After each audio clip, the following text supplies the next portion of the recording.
All right, well, there seems to be a lull in the number of people joining here, so we'll go ahead and get started. So, since you've got a semi-long presentation, we don't want to take up too much time here.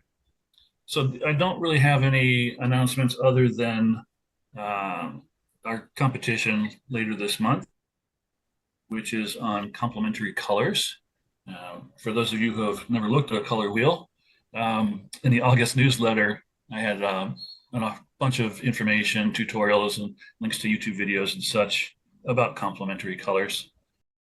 And I do want to mention that, you know, the judge and I, when we get the images in, when we look at them, review them, and everything, we're not going to be super hard and fast about that exactly across the color wheel, one to one, color representation.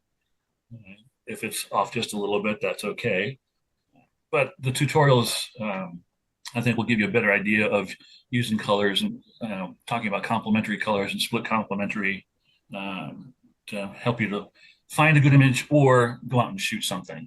And even tonight, with from the first slide that I saw from Stephanie, maybe you'll get some ideas from this evening's stuff too. I do want to take Carl, I have a here. question. Yeah, sorry, Mark. I have a question. Yes, sir. Let's just say that the image has a lot of colors. Do they all need to be, does every color need to be complementary with something else in the image, or maybe just the dominant colors in the image, or what? Yeah, I would say, and again, that's part of it's going to be up to the judge too. But as far as you know, you want to have a strong representation of those two complementary colors. Yes, there can be other stuff in there. It doesn't have to be an all blue and all orange image. But the main subject and the supporting element would need to be those complementary colors, if that makes sense to you. Okay, thank you. All right, so we do have two guests this evening. Those of us who popped on earlier this evening were chatting with Barbara. Barbara, if you'd unmute and just say hello and tell us a little bit about yourself, how you found us, type of photography you do, those kind of things. Okay, well, I'm Barbara Masonville. I live in Alabama, but I'm actually from Ontario, Canada. My husband, his work brought us to Alabama. I found you through Google because we were planning on a trip to Colorado, and whenever we go somewhere, I like to look up local camera clubs just to get ideas and maybe reach out to them and just see. And so unfortunately, the trip's not going to happen, at least not this fall when we were planning it. But for myself, I like to shoot. I cut my teeth on sport photography. I still do some, but not a lot, but I'm interested in everything from landscape to still life to and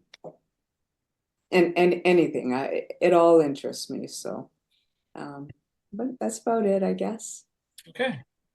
So Okay. thank you. Yeah, thanks for joining us this evening, and feel free to pop on our website and check things out. And we have a page for our competition specifically, and if you look through the monthly topics there, maybe find some things that would challenge you or tickle you that you wanted to try, those kind of things. Very good. Well, thank you. Thank you All very right. much. And we also have Teresa Carrata. Hi. Oh, look, you're all casual outside and everything. Nice. Yeah, Now, Teresa, I'm trying to get away you're a from past the member, animals. right? You're a past member of Focus. I am. I think it was like 8 years ago or something. I used to It's been come a all while. the time, Yeah. and so I missed it. So I'm coming back. Well, great, great. Well, glad to have you back. I'm glad to see you again. And, hopefully, you'll rejoin the Yeah, plan to. club and get back into swing of things. Have you still been doing photography for all the time that you've been gone? Yeah, yeah. Okay. Yeah. Well, Do a good. lot of photography. A lot of Awesome. traveling and shooting all kinds of stuff. Right. So you've got a nice library to pick from to enter into competitions. That's good. Yeah, hopefully so. As much as we encourage people to look at the list for the year and go shoot new stuff, I know that's something that Kyle does. But yeah, we do have a lot of people who will pull from what they've already shot. But thank you for joining us this evening, and glad to have you here. Thank you. Thank you for having me. Well, I have nothing else, so Kyle, take it away. Thank you. So our presenter tonight is Stephanie Johnson.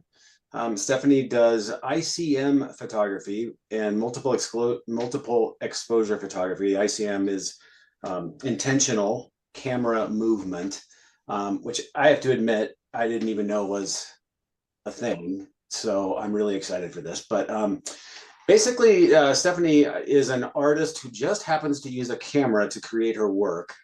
She's the creator and publisher of the online magazine ICM Photography Magazine, and she also leads and teaches a number of workshops in the U.S. and around the world, both on location and online. And I'm excited to learn more about that. She is a presenter who one of our members who I bumped into at a photo walk last month, or maybe even in July, said to me when he saw that she was coming up, he said, "Wow, how did you get her, Stephanie Johnson?" He was so excited. So I don't know if you're in high demand, Stephanie, and hard to get. That wasn't apparent to me if that's the case, but I'm not the only one who is excited to see your presentation tonight. Oh, well, thank you so much. I don't know. I mean, I do give about 30 to 40 presentations a year, but I wouldn't say that it's difficult to book me. So I'm a little, I don't know, you've embarrassed me a little bit, but Not my intention. no, I know. I just don't take compliments, I guess, in that way very well, easily. I don't know. It flusters me a little bit. But let me go ahead and share my screen. And, I just love to share about the technique and the artistry of intentional camera movement. And so we'll talk a lot about that throughout this presentation this evening.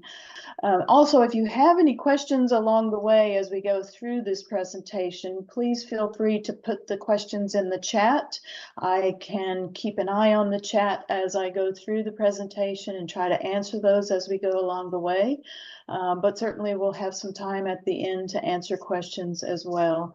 So this is my outline, and I'm just going to talk a little bit about how I came to doing ICM. I'm going to talk about ICM and multiple exposure ICM.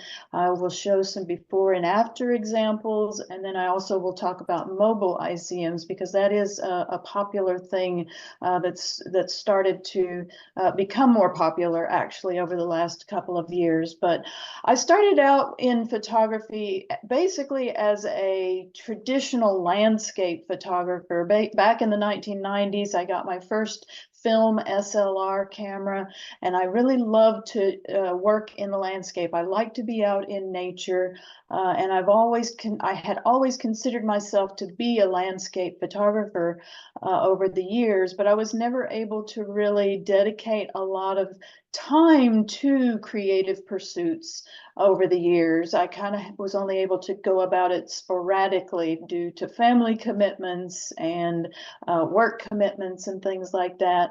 But in 2015, my things were starting to change in my life. I went through a divorce after 24 years of marriage. It happened unexpectedly. I was turning 50 at that particular time, and I decided to get back into my photography after traveling to Ireland. My daughter encouraged me to go to Ireland for my 50th birthday after just going through this traumatic divorce, to do something for myself.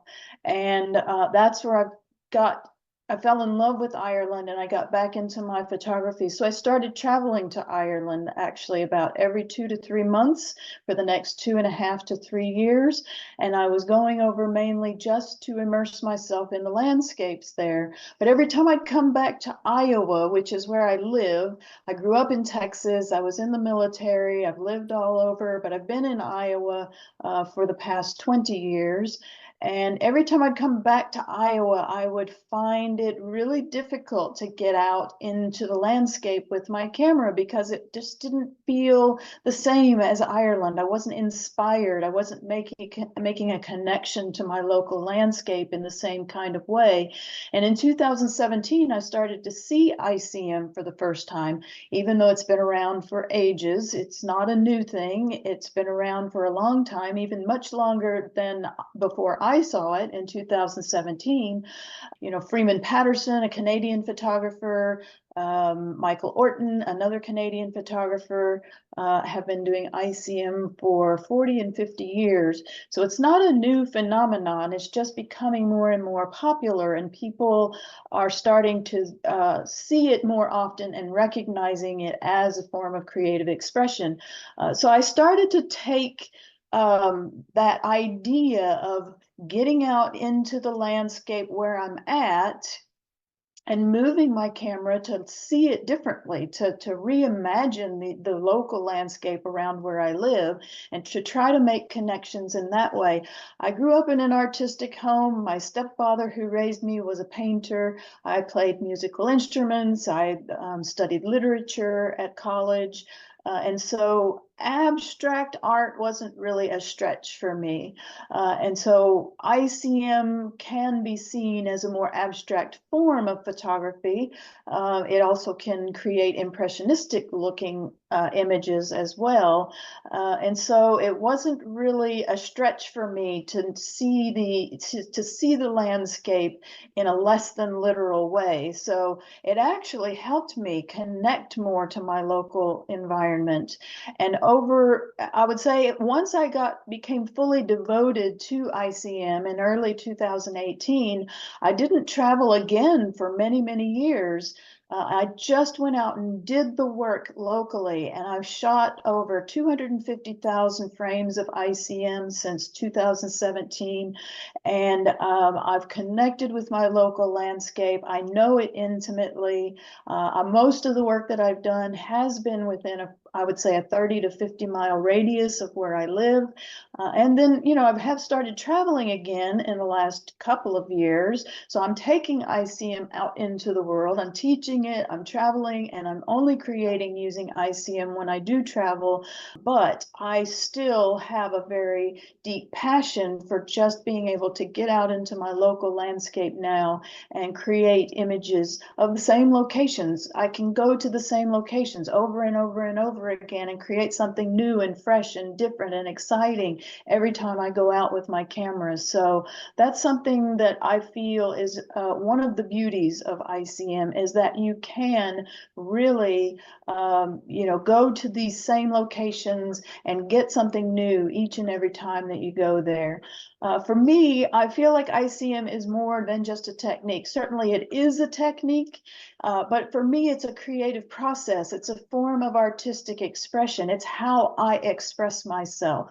And ICM asks us to let go of what we previously learned about photography, like rules and perfectionism and sharpness and the idea that there's a right or a wrong way, because with ICM, it really is a very individualized form of expression that you have to do the work in order to learn what is right for you, and what's right for you may not be right for the person standing next to you. So, you know, if you just will get out and do a lot of work, I feel like you can really learn to refine your processes and to see the potential in any given scene or situation by just responding to all of the various things that are going going on in that particular environment.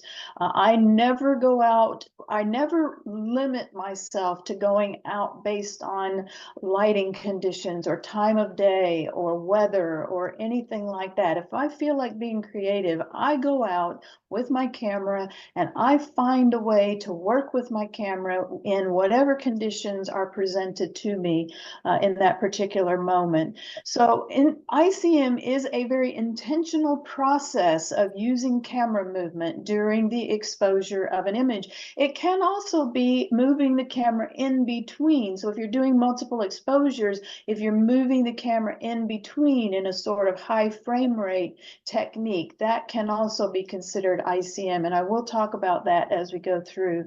I think starting out at a shutter speed of about 1/10 of a second or slower is a good place to start. If you're trying to shoot and move the camera at 1/30th or 1/60th of a second, you're going to really have to move the camera really quickly. And I feel like you're able to really hone in and develop your creativity and your artistry by working with slower shutter speeds. I work now with about a 1/2 second shutter speed most of the time. When I first started doing ICM, though, I was shooting at about 1/13th of a second, which is now pretty fast for me. So when I try to shoot at 1/13th of a second after using a 1/2 second for so long, 1/13th seems really, really fast to me. And it's more than accidental camera shake. A lot of people have accidentally shaken the camera or bumped their camera when it was on a tripod and created some interesting images from the movement of the camera during the exposure. But it's really an intentional process of moving the camera and being very deliberate. It's a very deliberate act of creation, I feel, especially if you want to develop your artistry with it. For me, I feel like controlling the shutter speed is more important than controlling the aperture. And so I do shoot in manual mode, and I am making adjustments to my ISO, aperture, and shutter speed manually. But if you aren't comfortable shooting in manual mode, you could shoot in shutter priority. I feel like controlling the shutter speed is more what you want to do than controlling the aperture. But there are ICM photographers out there that I know who say they shoot in aperture priority. So that's another one of those situations where I said, it's very individualized. There's no one right or wrong way to do ICM. You have to figure out what is working best for you.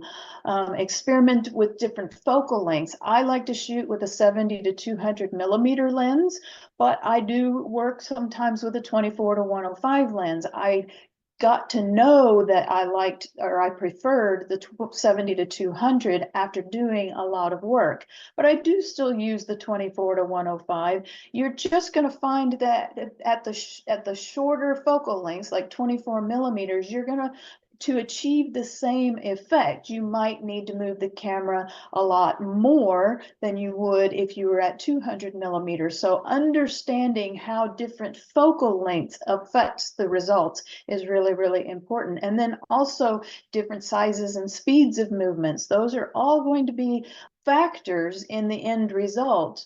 But again, there's no right or wrong way to do ICM. And so these are some of the types of equipment that I use. Of course, I'm using a DSLR. I shoot with a 5D Mark III and a Mark IV, but mirrorless cameras, you can do ICM with mirrorless cameras as well. I started out using this compact point and shoot, the G7X. That's how I started working with ICM, actually, because it was very light and easy for me to take out on walks with my dog. And I felt like when I first started doing ICM, I felt like, my big camera was for serious landscape work. And it was hard to wrap my brain around using it as my creative tool for a while. And so I really learned to be free moving the compact point and shoot camera. And in 2017 and 18, people weren't doing ICM with mobile devices the way they are now. And so using a mobile device in the beginning for me wasn't even really a consideration,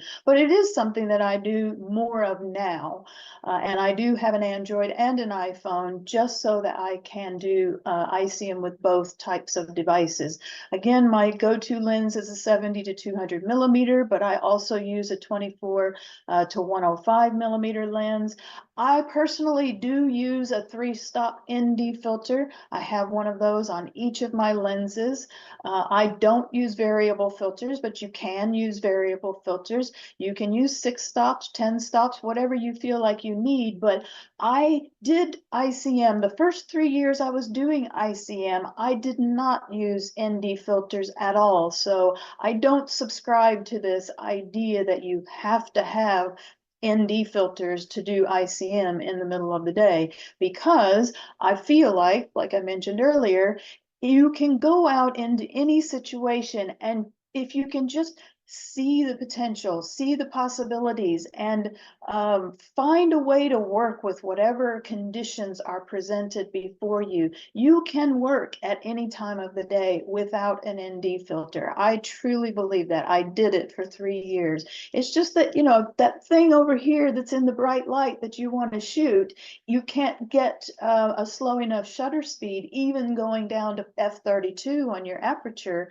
Just turn and look at something else in the scene that is in shadow, maybe, that will enable you to achieve the shutter speed you want to work with. So I always encourage people to just find a way to work with whatever the conditions are in front of you. These are some of the types of movements and I say some because I wouldn't consider this to be all inclusive. These are easy things to get started with, but I like to encourage people to just move the camera. And if you can think of a way to move the camera, try it and see what happens, because you really are only limited by your own imagination. And we'll talk about each of these different types of movements as we go through the presentation. I'm going to show some slides with some images that also have my settings. I'm not really big on trying to suggest that my camera settings are the settings that anyone should use. They just are the settings that I use in that particular moment, and they may or may not work for everyone in every situation. But I think it does help to have a starting point. So if you've never done ICM before, seeing the settings that I have used to create my images might serve as a starting point to get you started. And so I do give my settings for that particular reason. But again, there's no right or wrong way. And if my settings don't work for you, find the settings that do work for you. I have a short 2-minute, I think it's 2 minutes, video, fieldwork video. It's just set to music. There's no talking in the video. What I hope this will do is show you how I work with the camera when I'm out in different kinds of situations. I'm in the video, I'm in natural environments. I'm also in some urban environments. And then we'll talk about some images after the video is finished. And it is just under 3 minutes.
first thing I want to talk about are single exposure ICMs. I feel like it's really a good idea to have a firm foundation in working with ICM by doing single exposure ICMs to start with. That's how I started.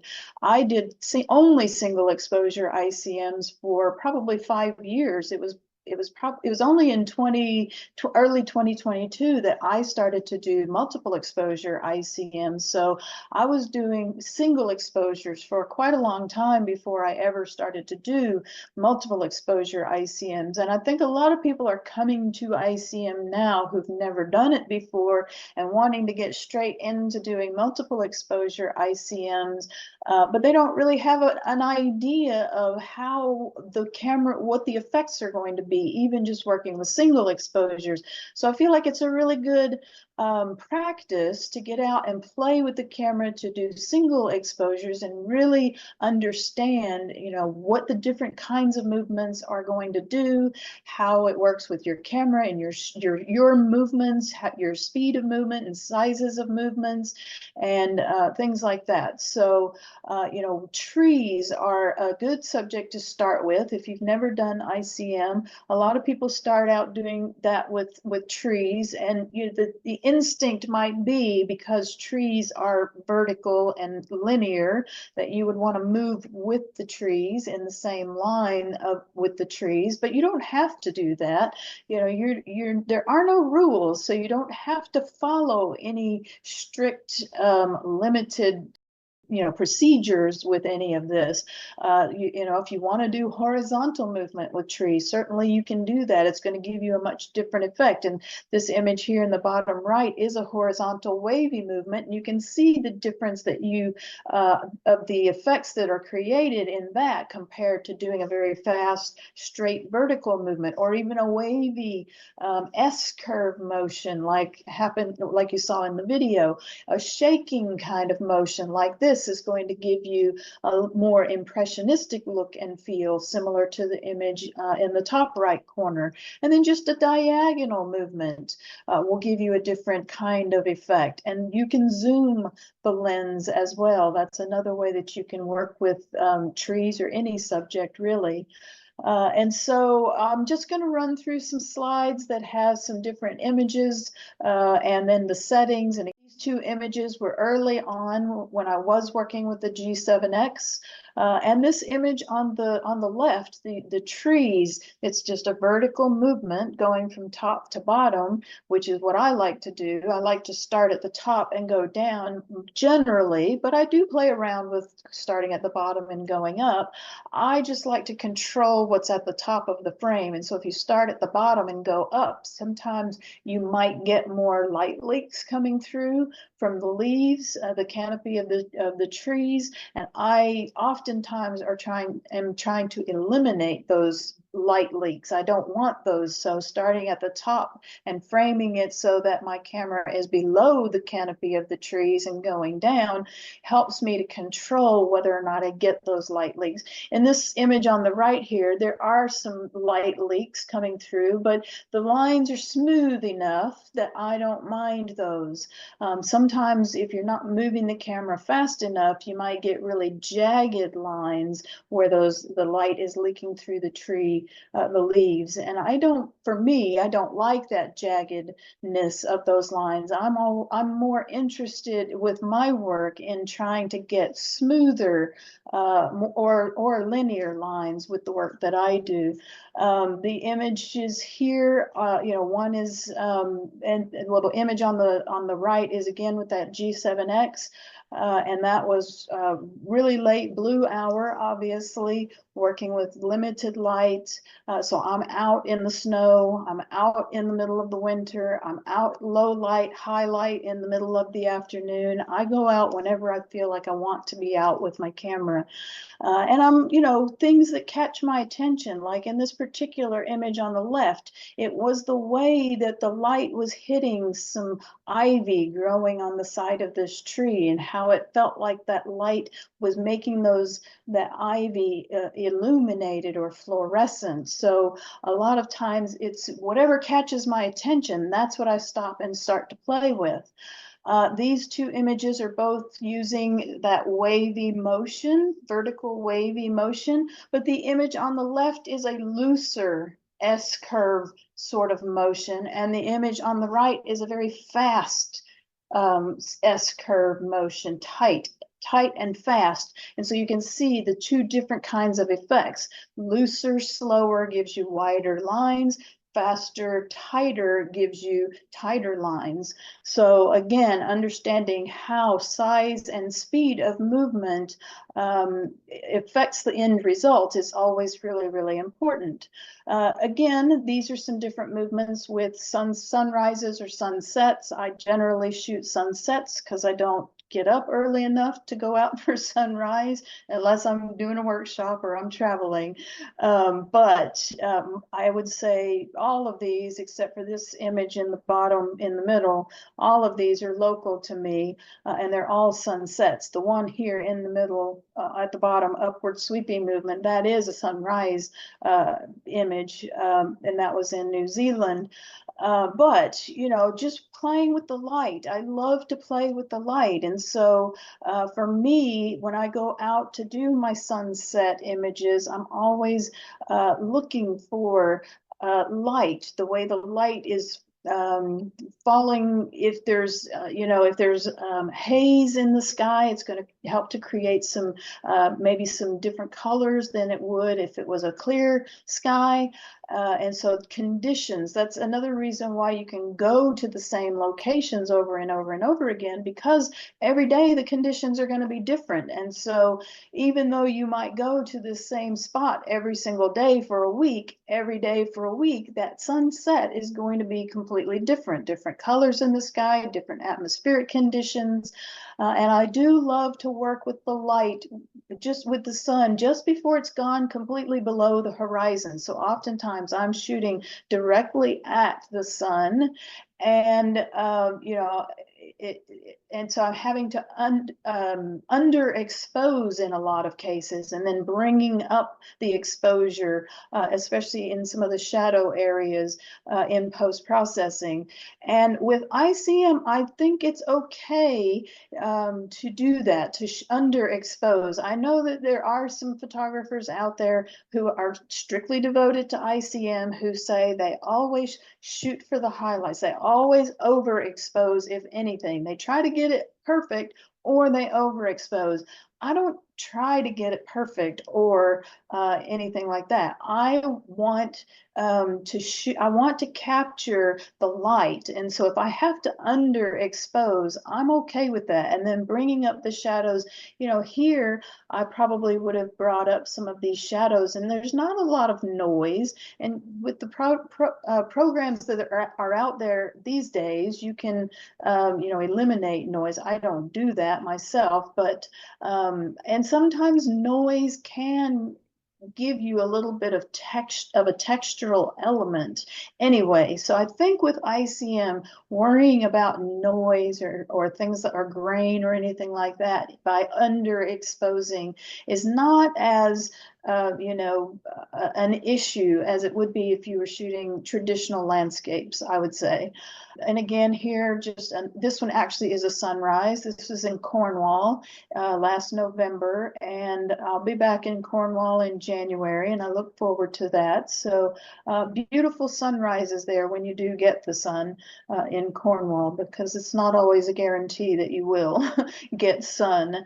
But again, I've said this a couple of times already. Find ways to work with whatever's presented to you. Sometimes you just have to start moving the camera to see. I never wait for perfect conditions, perfect light, whether I have the perfect gear, the perfect situation, timing, any of that. None of that exists really, if you think about it. And so you just have to go out with your camera, just start moving it and see what happens.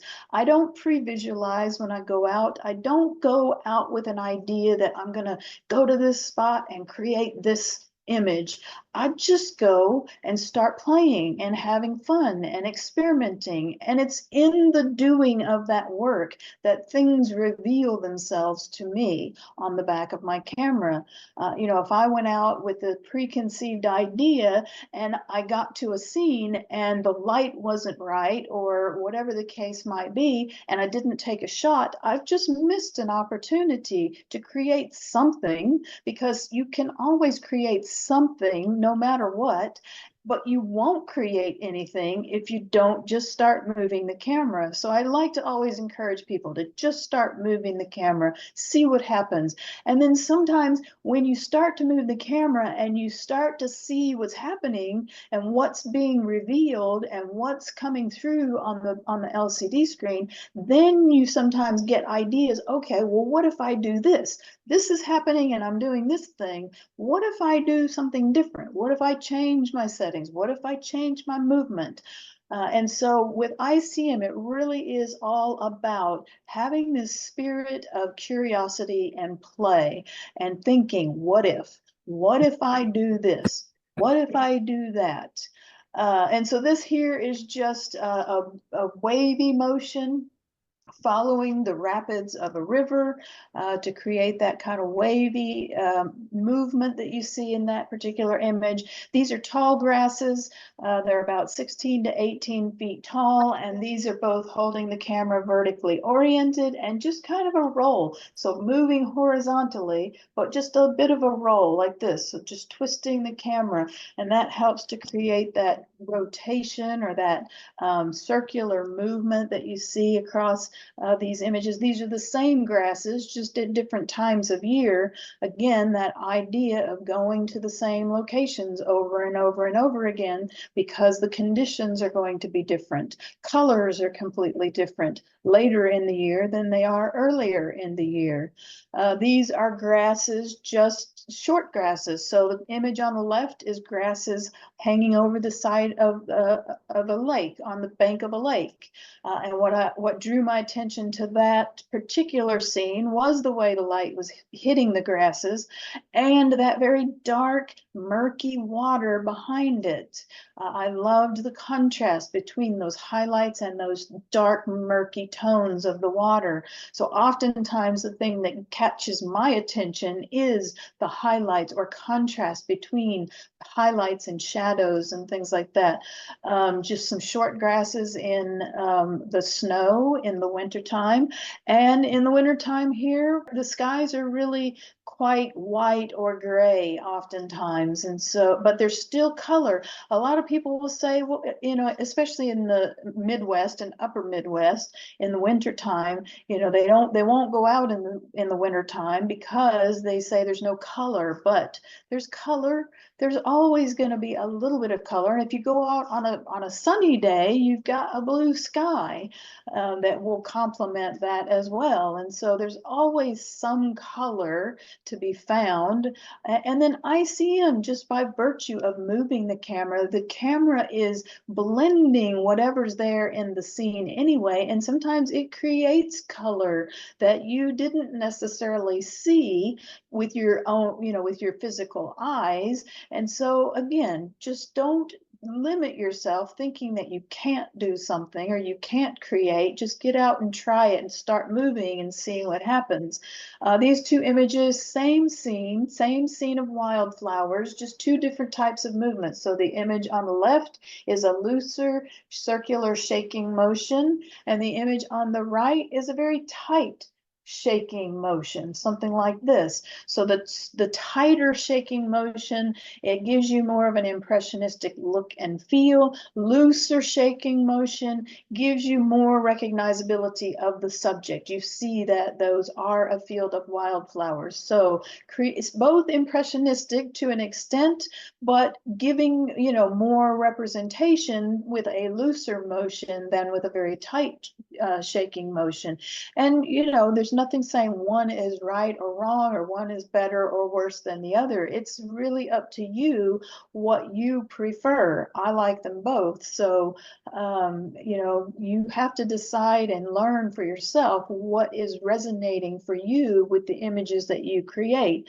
This is just working with light. Again, light coming through breaks in the clouds on a stormy afternoon. So there was a very dark and fast moving storm that was coming through, and I saw the light coming through the breaks in the clouds, and I just thought, oh, I really love that. What can I do with that? So I just started moving the camera, flipping it like this, something, you know, up and over, and seeing what I could do with that light. And when I saw this first image, because this was earlier in the storm and this was after the storm was pushing off already, it just felt like I was bending the light.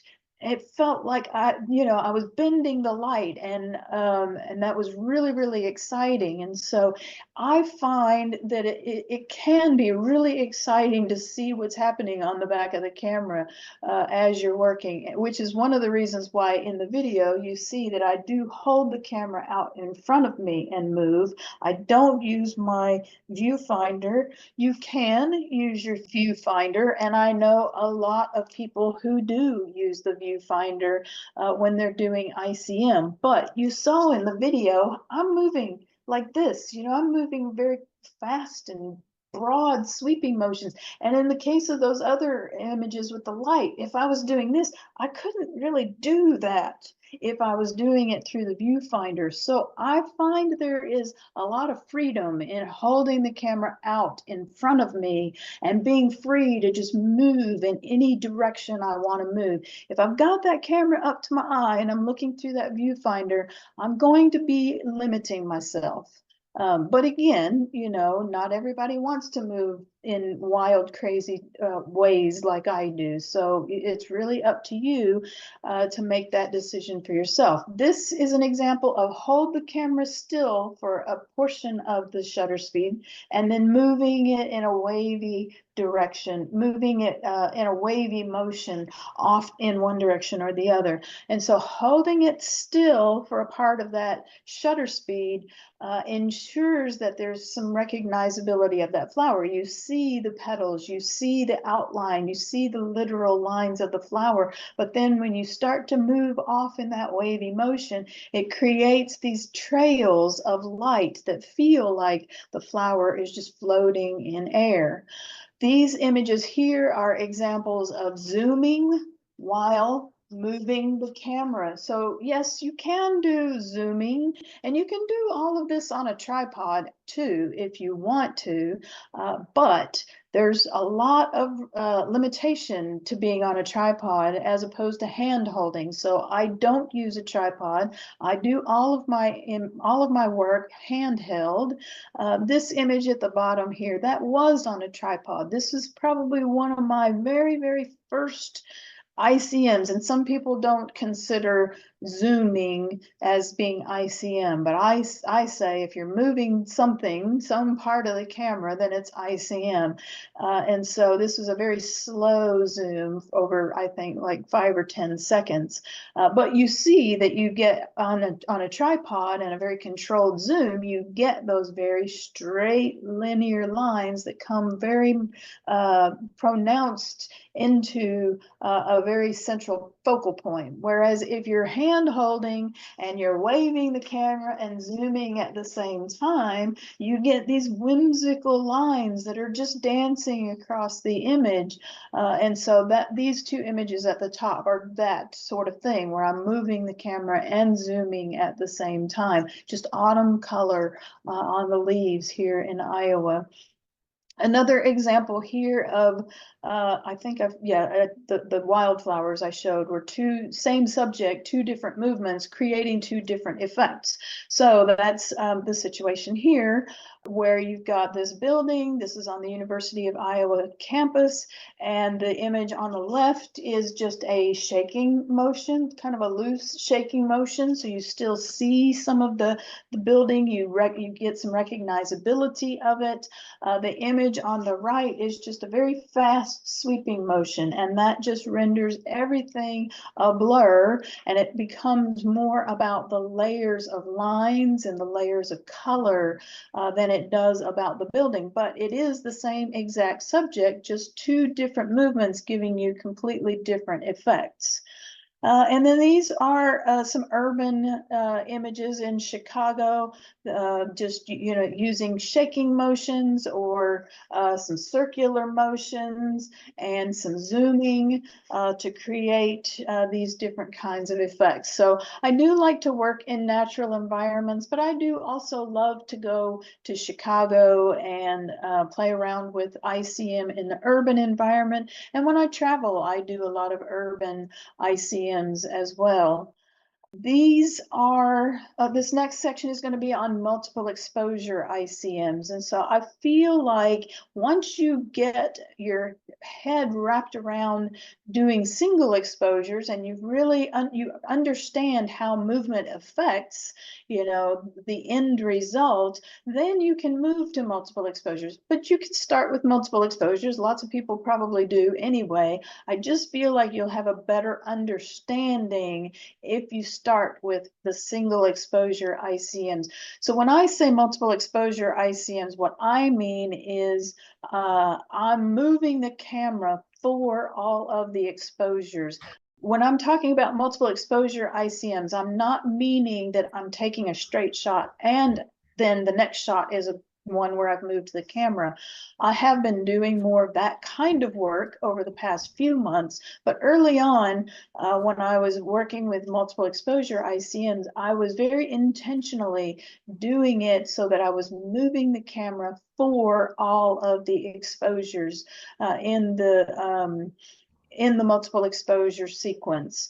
And so I generally like to work with two exposures in this particular way. These are two exposures using bright blend mode. One exposure where I've done just kind of a shaking motion like this, and one exposure where I've done a vertical motion of these trees to create this sort of fantasy world. It feels like a fantasy world to me. And then using bright and dark blend mode will give you some of those kinds of effects that you can't get with just shooting a single exposure because of the way that the blending happens. And I'll talk a little bit more about the blending. So most cameras will have something that's either average additive or something similar to that. And that's essentially going to show you all of the elements. Nothing is getting the priority. So here you can see these two exposures here make up this ME ICM. All of the lines of the vertical movement of the first exposure you can see, and all of the horizontal lines of the second exposure you can see, just as different opacity levels, I guess you could say. So with average and additive, the camera is averaging or it's adding exposure across the sequence, but you will see generally all of the elements of each of the exposures. Whereas with bright and dark blend mode, whatever mode you're in, so if you're in bright blend mode, bright gets the priority. If you're in dark blend mode, dark gets the priority. So in bright blend mode, whatever's the brightest across the exposures, that's what comes through in the final blended image. You can see here, that at the top here, there's a lot of white space or gray space that's really bright compared to the top part of this second exposure. And because in bright blend mode, bright gets the priority, all of that dark area gets overwritten by the brighter elements of the first exposure. And a technique that I like to use is I will do, so this one is a vertical motion for the first exposure. So this is basically moving the camera vertically, top to bottom or bottom to top, however you want to. And then I like to flip the camera upside down for the second exposure. And the second exposure looks like kind of a wavy horizontal movement.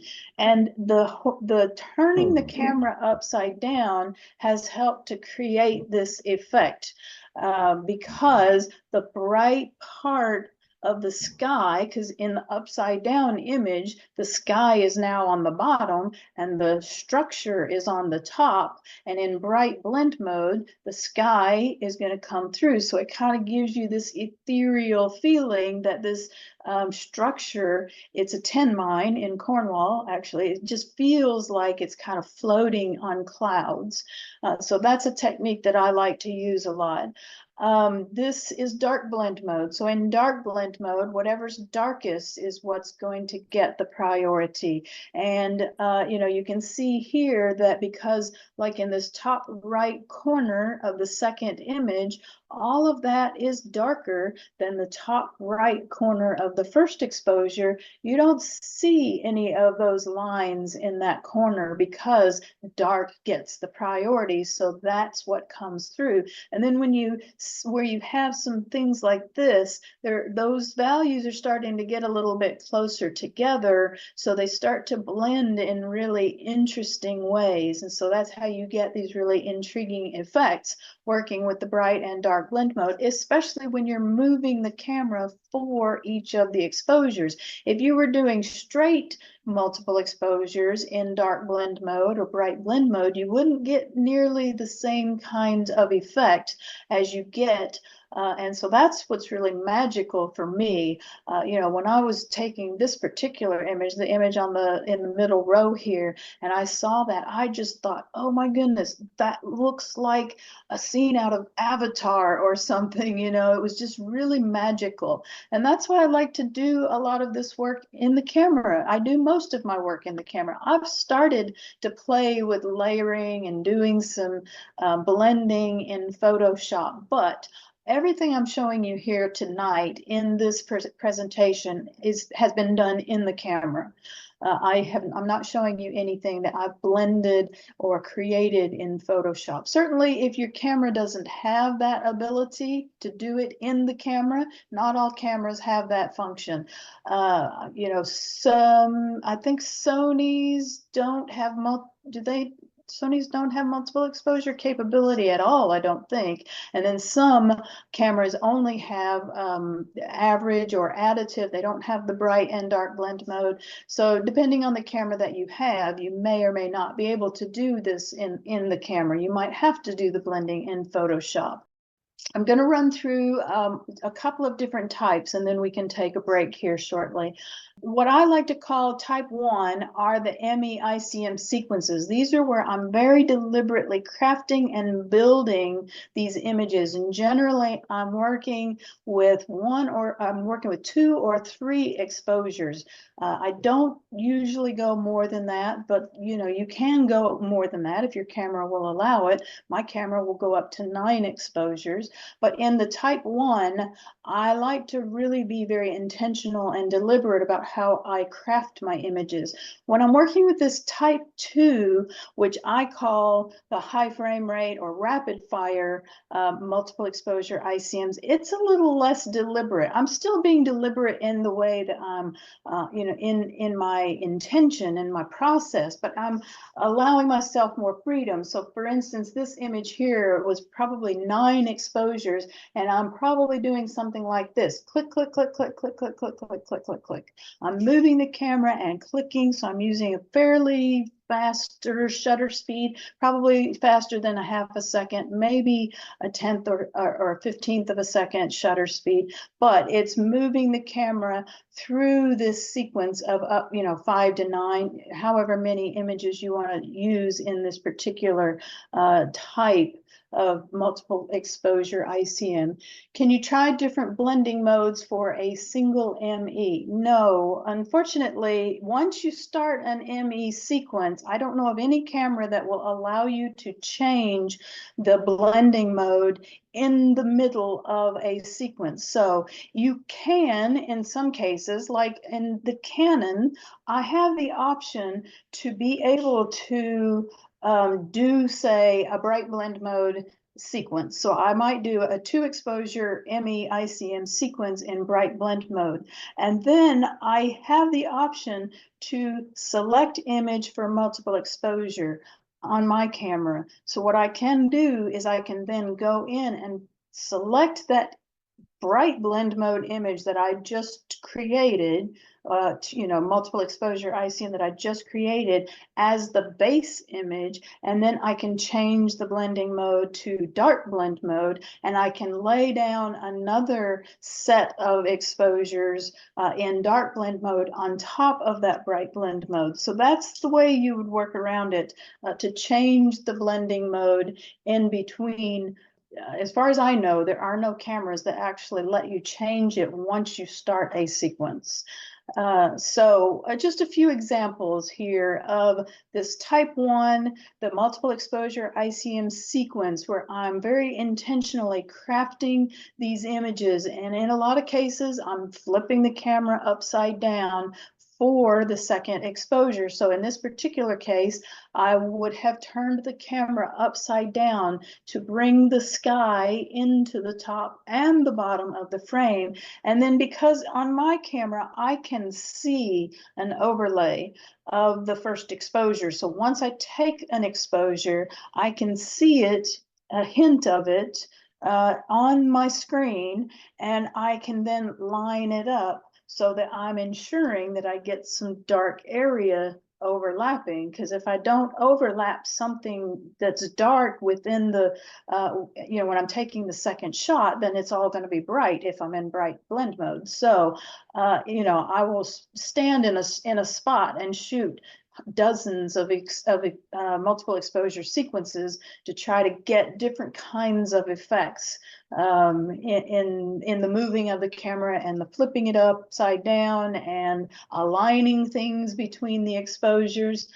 This is a dark blend mode where dark blend mode gets the priority. You can usually tell whether an image is bright or dark blend mode. You might think, looking at this, that it had to be bright blend mode because there is a lot of brightness. It's just that if there's nothing darker in the scene in those particular areas, then there's nothing to get the priority, nothing that's darker to get the priority. But the telltale sign for me always is, you can see here that there's kind of this fluorescent kind of greenish blue color coming here and here.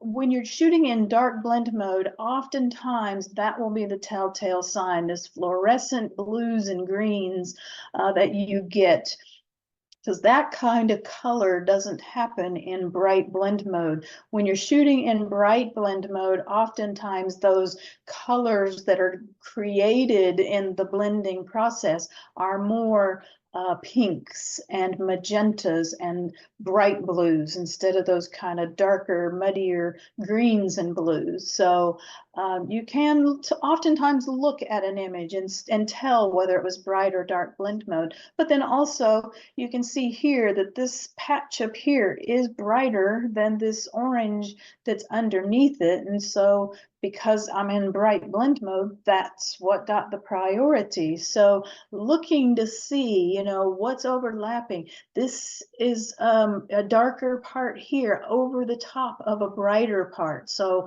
obviously it's going to be dark blend mode because dark gets the priority, meaning that the darkest parts are what are going to be on the top of the image as it's being blended. This is bright blend mode, but you can be very creative and very artistic. I love to play with highlights and shadows, and this was a scene of just a field of grasses at sunset where the light's coming from the side, and there were these tall grasses and woodland behind the grasses. There was a wooded area behind, so it was very dark and shadowy. And then I just loved the way the light was reflecting off of the tops of these grasses. And I saw, stopped to play with that to see what can I do with that. And it just feels like the grasses are dancing. Someone even told me one time that this reminded them of Degas' ballerinas. So, you can be very artistic with these techniques. Again, these two are both dark blend mode, just working with color and light to create some very abstract and artistic. The image here actually on the right is a wall hanging in a place that I was staying, and I was really loving the colors and the wall. It was in Mexico, so it was kind of a terracotta wall. The wall was painted this terracotta color, and there was this really brilliant a piece of artwork hanging on the wall, and so that's what I was playing with, and I stood there for probably 2 hours just playing with that one hanging on the wall over a course of a few days. I might have done it an hour this day and an hour another day, but just seeing what I could create. So it's really fun to play with your camera in this way. This is grasses and trees here in bright blend mode. And I'll just go through these. Same subject, different blend modes. So you can see the difference between using the same subject and but different blending modes. You see here, this is just tree tops, canopy of trees with light coming through. And in bright blend mode, I'm getting some of those pinks and magentas and bright blue colors coming through. In dark blend mode, it's more of these fluorescent kinds of greens and muddied kinds of blues that you get. So same exact subject, two different kinds of looks and feels with some new and different colors being created in the process. These are icicles hanging on the side of a limestone bluff. Bright blend mode on the left, dark blend mode on the right. So you can use the same subject and using different blending modes to create very, very different looks and feels with the images. So I often will try both. I don't make a decision and say, oh, I should do bright here or I should do dark blend mode here. I use them both to see what's going to happen, because you can oftentimes, most of the time, get something really unique and artistic by using both blending modes. So you don't have to make a decision. A lot of people approach a scene and think, oh, I should use bright blend mode here, or I should use dark blend mode, but don't make a decision. Try them both and see what happens. This is the Manhattan skyline in New York City. And so again, bright blend mode on the left, dark blend mode on the right. In bright blend mode, the sky, and doing that upside down technique, the sky gets brought into the top and the bottom. In dark blend mode, because the river is darker, because I'm standing on the opposite side of the skyline across the river, the river is darker, and in dark blend mode, dark gets the priority than the sky. So in dark blend mode, you get the sky get the river in the sky and in the bottom of the frame. So you don't have to make a choice between bright or dark blend mode. Try them both and see what happens. And again, these are standing stones in Scotland, and using bright and dark blend mode. In bright blend mode, of course, the sky is going to be in the top and the bottom. Using dark blend mode, the ground is going to be in the top and the bottom of the frame. And I think I can run through this real quick and then we'll take a break. So the high frame rate technique, what I call high frame rate, it's moving the camera around very quickly. Click, click, click, click, click, click, click, click, click, something like that. So it's more random, it's less intentional in framing, maybe necessarily. It's still intentional because you're intentionally moving the camera to create these images, but you get a much different kind of look and feel. And for this technique, I like to use up to 9 exposures generally.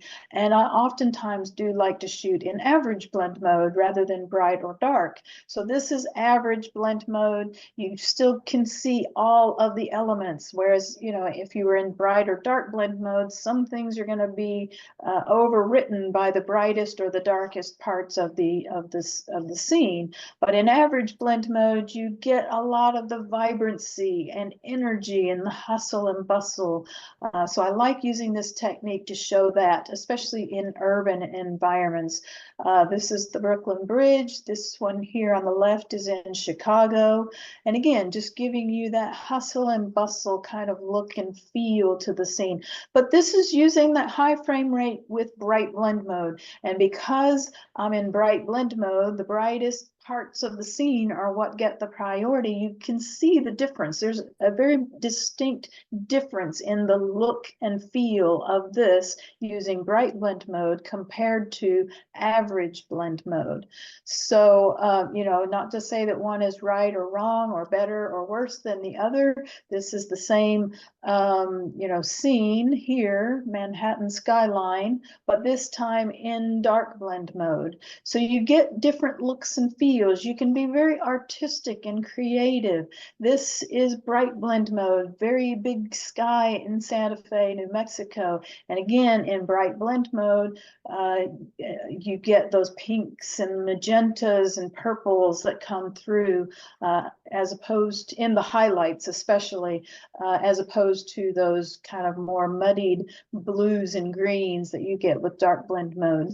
And then this is just local here to me. I was loving the colors of the flowers on a fall walk out in one of my favorite places that I like to go out and walk. But it has a very painterly look and feel to it. It feels like a painting. You can see kind of the brush strokes if you want to think of it that way.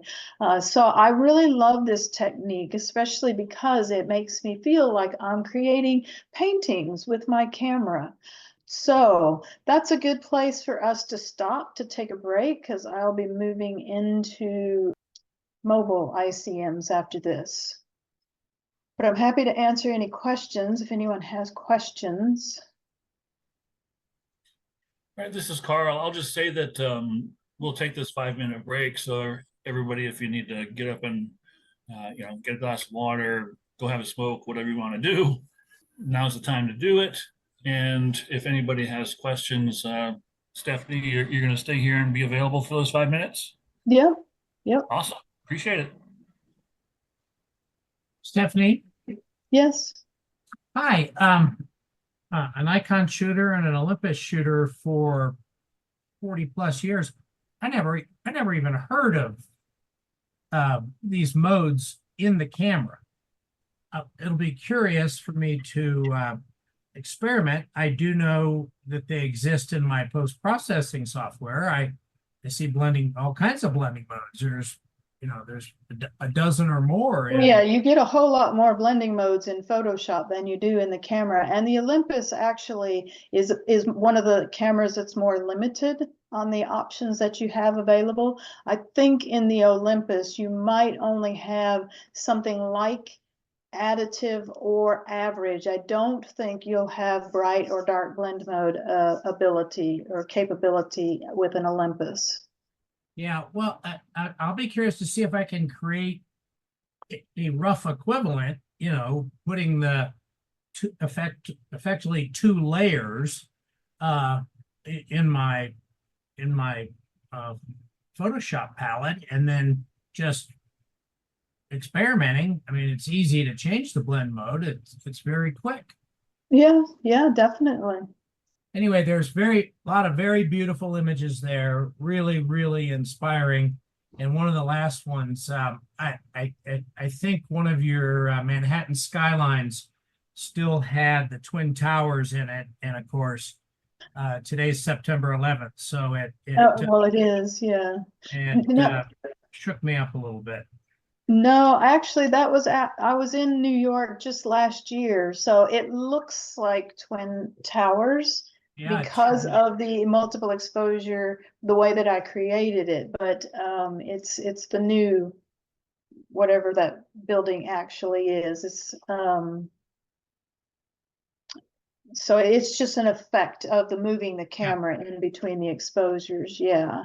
Well, it certainly looked like the old buildings that aren't there, and that's pretty intense stuff. Hmm.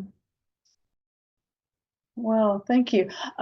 Joy asked, is there ever a time you'd recommend additive mode? I don't work with additive mode myself because essentially when you're doing average blend mode in the camera makes the adjustments to have a final blended image, a final blended image is not correctly. I don't like to use that word correctly because accurately, because that's not really true. But the closest, to being accurately exposed.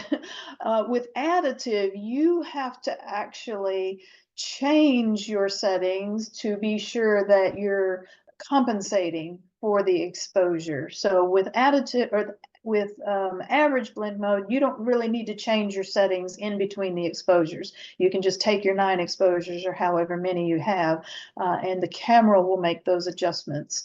In additive blend mode, you need to be more conscious of changing your exposures so that you have an image at the end that's going to be not accurately, but more accurately exposed, if that makes sense. So I don't use additive myself very often. Well, actually, I've only ever used it to make these, make some examples for my presentations. I just use average. So hopefully that answers Joy's question. So with additive, you would, you reduce your exposure for, depending on how many actual images you're overlaying? Yeah, you would need to make your own adjustments to the exposure as you're building the sequence. With average, you don't need to do that. Yeah. Barbara says, I suspect you start the movement of the camera and then press the shutter button. I actually don't, but you can do that. There may be some situations where I might. So if I have been shooting a particular horizontal line or horizon line, and I'm not getting, and I'm wanting a straight horizon and I'm not getting that, I might start it so that I'm on the trajectory before I press the shutter just to make sure. But I generally don't try to get a straight horizon. I'm just trying to get lots of different kinds of effects. So I'm starting my movement and pressing the shutter at the same time, but there's nothing wrong with starting the movement and then pressing the shutter if that works, best for you as an individual, for sure. Yeah, I think what you just demonstrated, as far as just taking a trial run, basically, you're making a pass a couple of times just to get that movement down, and then you start shooting. One question I had for you though, in all of these, obviously you're not, except for the one shot where you got on a tripod zoomed in to the forest, you're basically shooting kind of blind. You may or may not hit the exact spot that you want. How often or how much do you crop images in order to get the right composition? Well, I shoot a lot when I'm out with my camera, and so I try to get as much right in the camera as possible. I don't crop. Very rarely do I crop. And so, I'm always trying to get as much done right in the camera as possible when I'm out with my camera, which means sometimes I'm shooting, 200, 500, 800 exposures. Oh, wow. Yeah. I mean, it just depends on how long I'm out there. I would say if I go out for just a regular general sunset shoot here at home, and I'm out for an hour, I can easily come home with 500 exposures. Wow. Well, But it is all experimental. It is all kind of trial and error. So Yeah, I mean, I just kind of get into a flow, you know, it's not, and I'm not necessarily, if I see something happening on the back of the camera, I might try to dial it in a little bit more, but sometimes it's just about being out there, being connected, freeing my mind, not worrying about, you know, the cares of the world, and just being immersed in the moment. So that's a lot of it for me.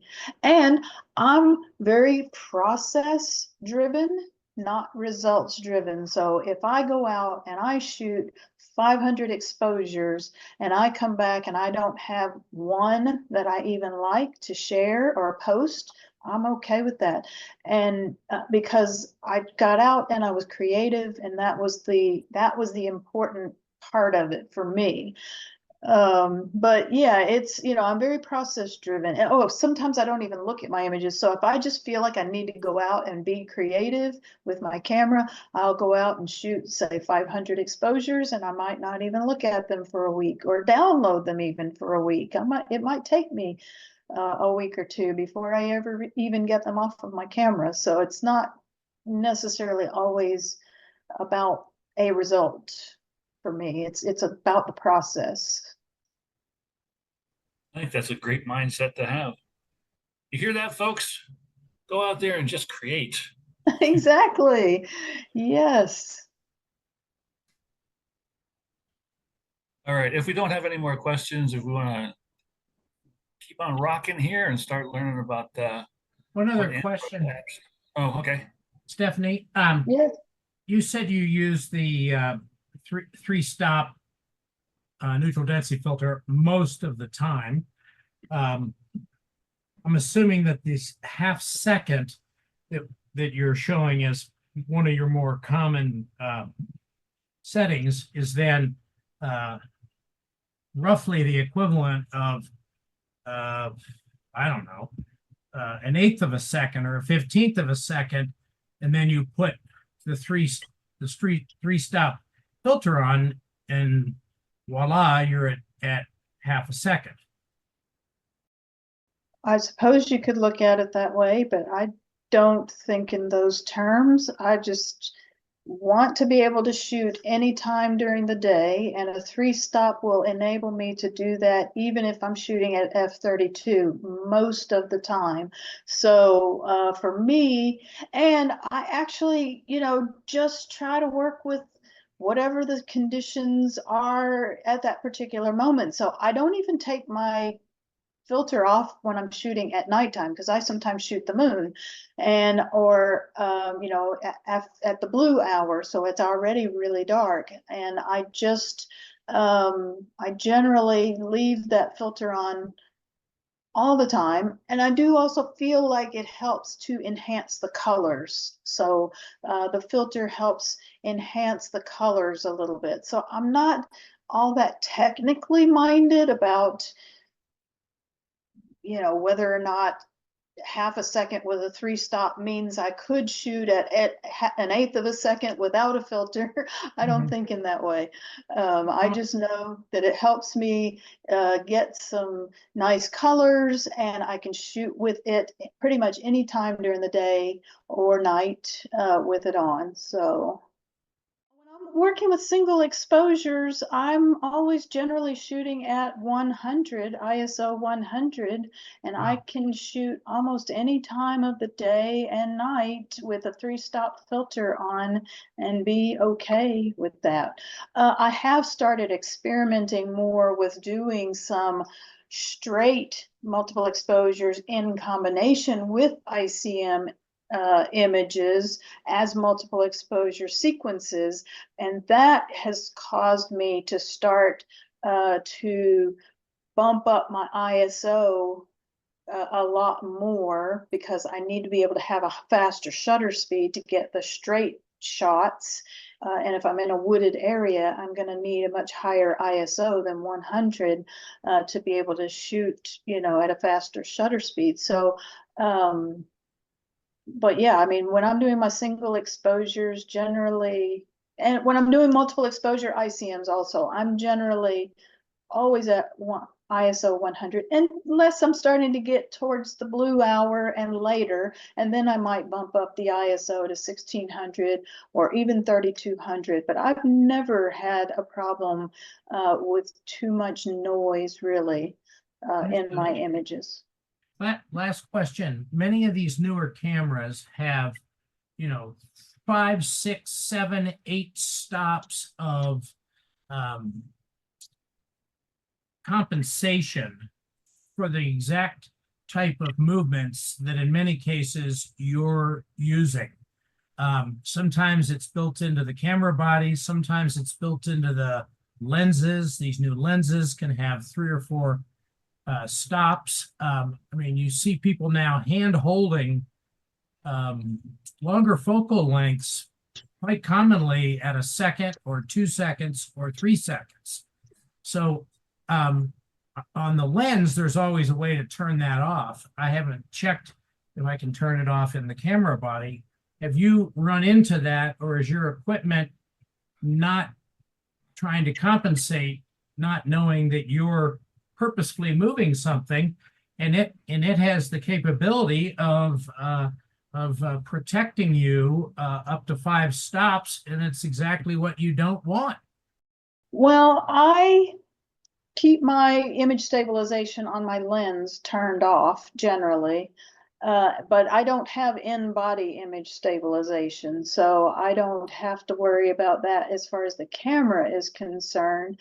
And generally, I would say that most image stabilization functions are trying to stabilize the image for just very small movements. If you're hand holding and you're nervous, or your hands are shaking a little bit like this, that image stabilization is meant to help stabilize that. But when you're moving the camera around like this, I don't think that that's going to necessarily have any effect anyway. Fair enough. Thank you. Sure. Let's share my screen again, and we'll talk about mobile ICMs. And so that was something that I didn't do much of until probably just a couple of years ago, for a number of different reasons. I have an Android. I am an Android user, and the apps that are available for Android aren't quite the same as what you can get with an iPhone. So you don't have the same kinds of creative apps with the Android devices, I haven't found, as you get with an iPhone. But also early on, when I was doing my work with my DSLR, I felt like if I was trying to create with my mobile device, it wasn't as serious of work. And so I was a little against doing ICM or doing any creating with my mobile device. I just saw it as a productivity device more than anything. But over the last couple of years, I have found ways to be creative with my mobile devices. And so I am primarily an Android user, but I bought an iPhone a year ago because of the fact that the Androids don't have the same kinds of creative apps that the iPhones do. So I'll talk about both. For the Android, the app that I do like to use is the Camera FV5.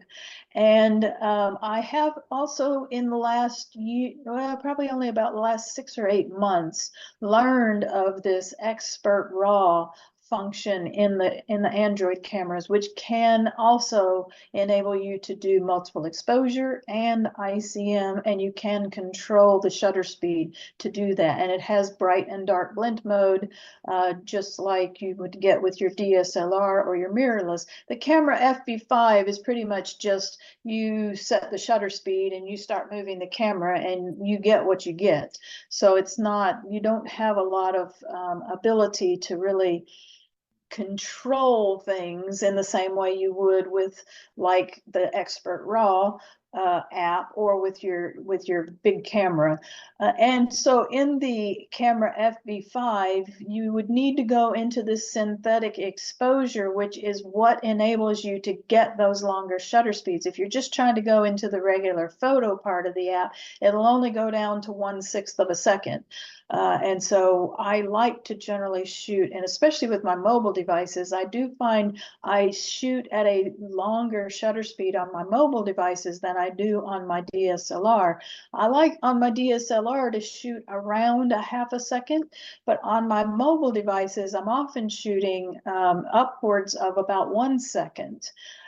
So you go in the camera FV5 app, you can go into this synthetic exposure, and then you can choose film type or light trail type. And I would liken film type to being similar to average blend mode in my DSLR, and light trail type would be similar to bright blend mode in my DSLR, but you're only pressing the shutter once.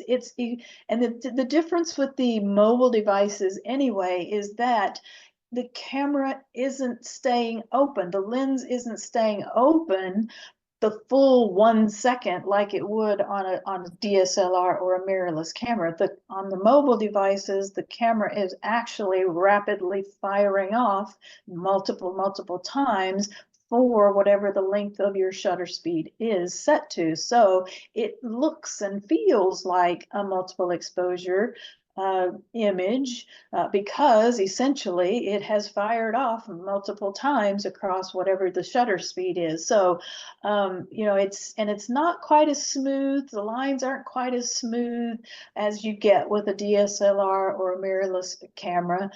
But I do like to use it in urban environments, and certainly there are always going to be times when you aren't able to take out your big camera and work with it. So, you know, having that ability to shoot with a mobile device and create in this way is, you know, it's really fun and exciting to be able to do that. And so those were both in Times Square in New York City. These are both in Ireland, in Dublin, again, using this camera FV5 app.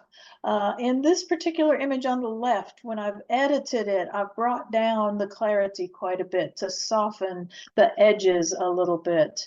I do find that with the mobile devices, and especially with the Android working in this camera FV5, it has a little bit of a digital look and feel to it. You can kind of see that in both of these images.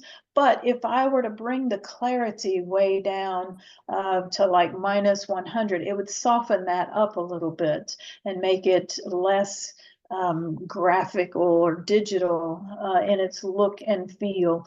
But you know, it's the best camera is the one that you have with you, and sometimes the mobile device is the only camera that we have with us. So having that ability to be able to create with wherever you are with your mobile device is certainly a good thing. So for the Android camera FV5 app, this is the difference between the film type, which is essentially like average blend mode, and the light trail type, which is like bright blend mode. You can see that there is quite a bit of a difference between the look and feel of those two images. Same exact time, same exact scene, just using those different blending modes or different film type options or different type options on the Android device. So these are those tall grasses that we saw earlier where I was showing you the different times of year that I had shot with my DSLR. So these are those same tall grasses.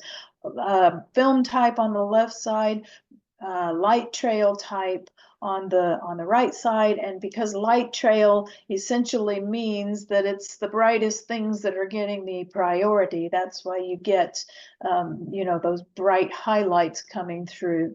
So then with the Android with the Expert RAW, I think this might only be available on Samsung Galaxy models. I don't know for sure. It might not be available on the Pixel or any other non-Samsung model or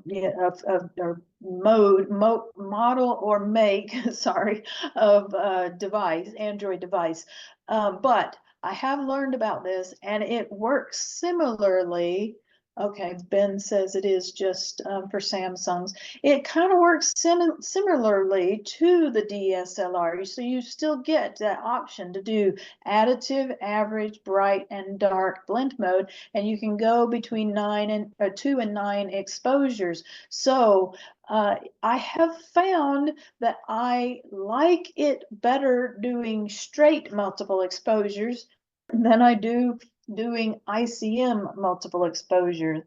These were both in the middle of the day, very bright conditions, and I was not able to control the settings enough to be able to bring the exposure down. And so that was that's a limitation that I find with this particular app, especially if you're shooting in the middle of the day. So, but it's just an example to show you that you can do ICM, multiple exposure ICMs with this Expert RAW. But I like to play around with it. I've had actually more fun playing with this lamp on my mantle back here over the past several months with both my mobile devices and my DSLR to create some really interesting things. So this is 4 exposures with the Expert RAW and 9 exposures on the right side with just this lamp, just rotating the camera in different directions to build up this sequence. So these are more just straight multiple exposures than they are specifically ICM multiple exposures. But again, this is a building here on the University of Iowa campus. It's the Iowa Technology Labs or something like that, and it's kind of a work of art just in and of itself with the architecture of it. But this is using the Expert RAW app on my Android mobile device, 9 exposures, and then playing around with color temperature, 10,000K on the image on the left, 3200K on the image on the right. And so that's something with the multiple exposures also that you can play around with, even with your DSLR, is playing around with color temperature. That wasn't something that I ever really did much of until just, I would say, a year and a half ago. It was something that I started playing around more with. So this is a sculpture on the University of Iowa campus, and this is playing around with that that Expert RAW app, doing multiple exposures, trying to move the camera and turn it in different directions to create some interesting effects. So you can do multiple exposures with this Expert RAW. There might be other apps for the Android device, but the Camera FB5 and this Expert RAW are probably the best ones that I have found for using with an Android device.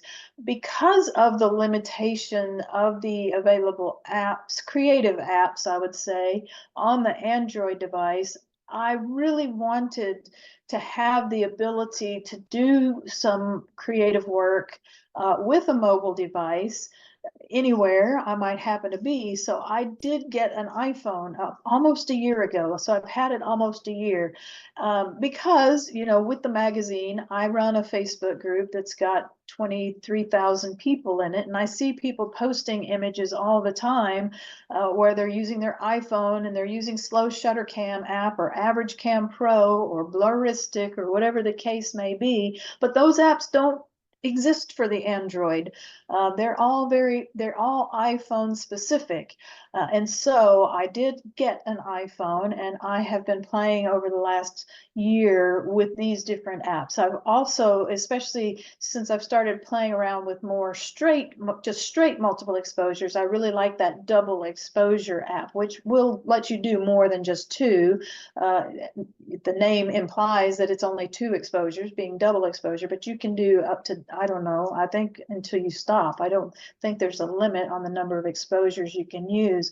But for Slow Shutter Cam app, you have this option to use the capture mode of motion blur, light trail, or low light. And I would liken each of these modes to motion blur being similar to average blend mode, light trail being similar to bright blend mode, and low light being similar to dark blend mode. They don't work exactly the same as they do in your DSLR or your mirrorless camera, but they're somewhat like that, I would say.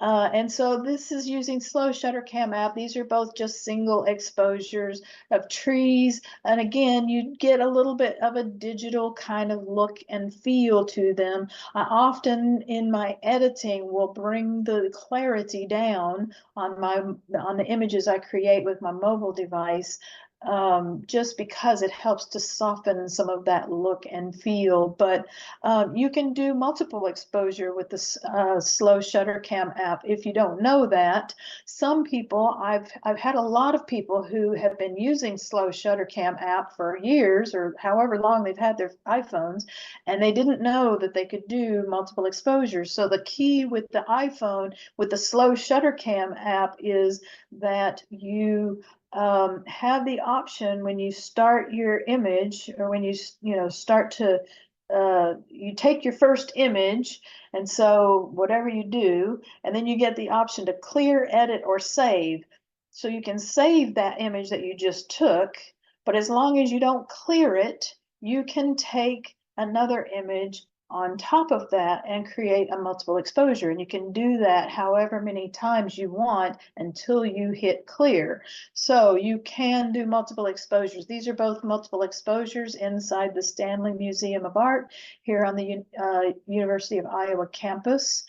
And again, both of these, well, the image on the right is a multiple exposure. The image on the left is a single exposure where I have brought the clarity way down so that I've softened some of those lines and they don't look as digital as they do when you don't bring that the clarity down. So again, the image on the right is multiple exposure. Image on the left is single exposure where I brought the clarity way down. So with the slow shutter cam app, you can do both single exposure or multiple exposure, and you can use those different blending options depending on what you want to create. Then there's this Average Cam Pro, and it's kind of like when I was talking about the high frame rate with my DSLR where I'm click, click, click, click, click, click, click. Well, the Average Cam Pro creates images that look and feel similar to that, although you're only pressing the shutter button once. You set the number of exposures you want to work with. You can go all the way up to 128. I don't think I've ever done any more than 8 or 16. I don't even know. And so what happens is you press the shutter, and however many you have it set to, I think I've got mine set on 8, and it counts down 6, 5, 4, 3, 2, 1. And then it creates, so you can see, and you can see what you're working with, and you can move the camera in different directions as you're working down, as it's counting down and firing off. You can set the interval. The interval would be here on this slide where I have interval. That's how much time in between each shot. So I have mine set to 0, so it counts down pretty quickly. If I had it set to 1, it would be 1 second in between the shots. So it'd be 8, 1 second, 7, 1 second, 6, so it's a little bit slower process, but that could enable you to be able to bring in different elements and have enough time to move the camera around the scene to bring in different elements into that multiple exposure that you're crafting and creating with the device. And again, in these images, I've brought the clarity way down, probably -100 in Lightroom Mobile to soften that look and feel, because they have a kind of a hard edge, a digital look and feel that isn't necessarily always as pleasing to me as the softer look and feel that these have. So these are Average Cam Pro images. These were all actually in Scotland, I think, and then these are in, this image on the left is in Scotland, and the image on the right is in Santa Fe.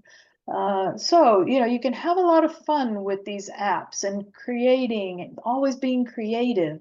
I think that's the most important thing really, is just to always be creative and have that ability to always be creative. The double exposure app is one that I learned about I think probably only just earlier this year. And it gives you a lot of different blending modes. So whereas in your DSLR or your mirrorless camera, you might only have those four: additive, average, dark, and bright. In this particular app, you've got almost all of the same ones that you have in Photoshop, with some additional ones that you don't, like this Phoenix blend mode. I really like using this Phoenix blend mode because it's kind of like infrared. And so this is that building on the University of Iowa campus that I showed you a picture of a little bit ago. This is just playing with that Phoenix blend mode and moving the camera, rotating the camera, and trying different orientations to build up a multiple exposure image, very abstract kinds of images with this app. This is just my lamp on my mantle, creating some artistic images with that. And also you can play with the color temperature in this app also. So you can, change it in between to create different color effects, or working with, either end of the spectrum, or whatever the case may be. So this double exposure app is really pretty fun to work with. This is that sculpture that we saw earlier, just playing around again with that. I think it's probably that Phoenix blending mode, but there's another one that's somewhat similar that I like also, that's called negation. There's a blending mode called negation, which is also kind of an infrared look and feel. So that's something you don't have with your DSLR or your mobile or mirrorless camera, is the ability to play with those same kinds of blending modes you would get in Photoshop in your device when you're out there in the field. So that's a really fun thing.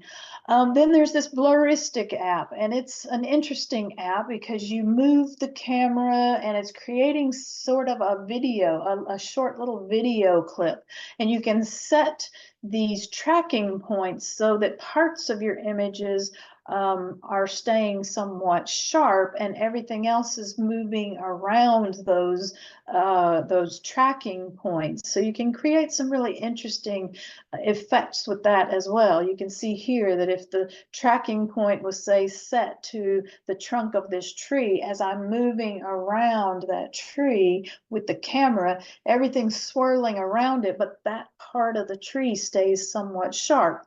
So you can create some really interesting effects with this Blurristic app. Also, you can create these very sweeping kinds of circular motions. And then you get, this is just looking down at some wildflowers, the image here on the right, and basically just doing this really fast twisting motion, circular motion. And you can see how those lines in the center are so sharp, are so smooth, but as you get out farther on the edges of the frame, they become a little bit more digitized. But those lines in the center there are really, really smooth, and that's really cool. This is that sculpture again, just playing with the Blurristic app and just kind of doing this kind of thing. And it works really well for these kinds of subjects like trees. I find, I don't know that I have done it with anything other than these kind of vertical types of subjects like this sculpture or trees or lamp posts, things like that. So, but certainly you could try it and see what happens. But a great way to be creative with your mobile devices. So I just want to run through some before and after examples to show you what the scene looked like before I did ICM and what it looked like after I did ICM. So this is a typical winter scene in Iowa, and it's very brown, but there's color. There is color. There's blue sky reflecting on water, and I love this color combination of blues, these baby blues, whites, and these tan colors. And you know, there's some slivers of ice on the river here, on the edge of the river, out on the water itself. And that is helping to add some of these textural elements in the image itself. Those white lines are coming from those probably almost imperceptible bits of ice that are just out there. You probably wouldn't even notice them or pay attention to them, but they help to bring in some visual interest into your images. This is just a shaking motion to create an impressionistic look and feel. I loved the way the light was falling on the grasses at the bottom of these trees, and so that's what caught my attention. That's what I stopped to take an image of, was that light. But you can also see the movement. You can see the circular movement where the light's reflecting off of the leaves of the tree. So often you can look at ICM images and tell what the movement was just by following the lines. These are columns in Santa Fe in front of the Native American Museum of Art. And this is a multiple exposure where I have done one exposure with the camera right side up and then flipped the camera upside down for the second exposure. That helps to bring the colorful columns into both sides of the frame by flipping it upside down. Otherwise, if I just left the camera the right way up and done two exposures, I would not have any of this color on one side of the frame. It would only be those red columns on that side of the frame. These are those grasses that I talked about, these tall grasses, and they have these feathery plumes. They grow these for a biofuel project on the University of Iowa campus. And I go to these grasses all throughout the year. And then this is just getting the tops of those grasses. So just getting up close to them and working with the tops of the grasses and getting that blue sky against, or those yellow grasses against that really pretty blue sky with those white feathery plumes. I love that color combination. And then this is the same field in the middle of winter, and just seeing this big pile of dirt with the snow around, I'm thinking, what could I do with that big pile of dirt to make it more interesting? So doing a rotation with a horizontal movement creates this rotation that makes it feel like a mountain is kind of rising up out of the snow. So it's creating the impression of something that doesn't really exist.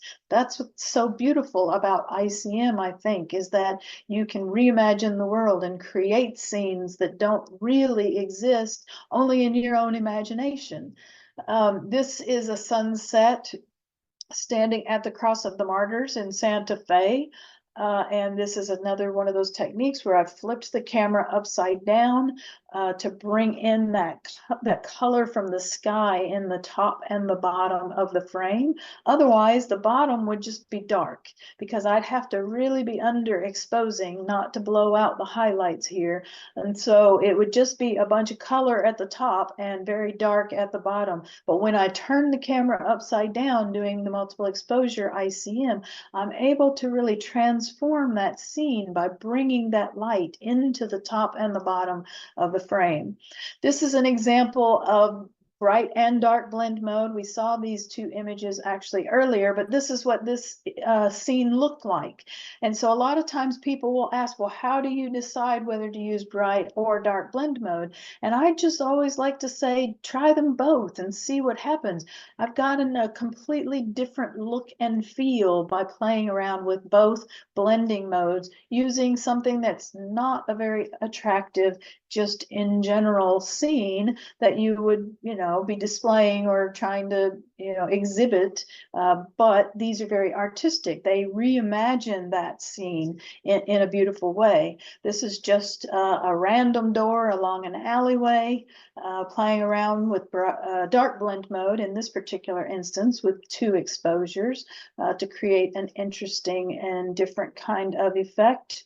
This is a single exposure, and this is a multiple exposure of this particular scene. Something I do in my camera is I set it to save the source images. So when I'm doing my multiple exposure ICMs, I'm saving the source images. So this was this isn't the same image, or this isn't the one that is in the multiple exposure.